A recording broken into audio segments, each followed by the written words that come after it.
আপনারা সবাই আমার পাশে দাঁড়ান, আমি কিন্তু মরে যাব, বাঁচাও আমাকে প্লিজ ভাইরা, আমার পাশে দাঁড়াও। আমি আপনাদের মতন সুস্থ হতে চাই ভাই, আপনাদের মতন আমি সুস্থ হতে চাই ভাই, আমাকে বাঁচাও। আপনাদের দেখতে পাচ্ছেন ফিগার কিরকম আছে, কত সুন্দর আছে। কেউ ভাববে যে অসুখ হয়েছে, কিন্তু আমি আস্তে আস্তে দেখেন পিছনে দিয়ে যাচ্ছি, হাতটার দেখো কোনো প্রবলেম নাই, কিন্তু পিছনে দিয়ে দাও। এই যে মাজা থেকে নিচের শরীরটা একটু উঠে দেখো মাসি, মাজা থেকে নিচের শরীরটা পুরো পচে গেছে। এই দেখো মানে একদম টোটালি লড়াতে পারে না।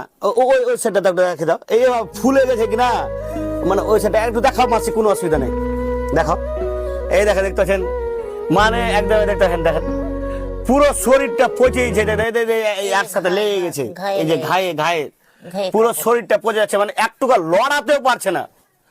এর থেকে করুণ আর মনে হচ্ছে হয় না। পুরো পেশাব টেসাব পুরো কিন্তু এই যে দেখেন ডোলে হচ্ছে, মানে কি বলবো, একটা বিছান থেকে উঠবে না। এই মোটামুটি 25 কিলোমিটার আসলাম, এসে আমি বোনটার পাশে দাঁড়ালাম। বোন আমার তরফ থেকে না, সবাইকে বলবো যে যা পারবেন সাহায্যের হাত বাড়ান, যাতে বোনটার সুচিকিৎসা করা যায়, যাতে বোনটা এই বর্তমান সমাজে টিকে থাকতে পারে।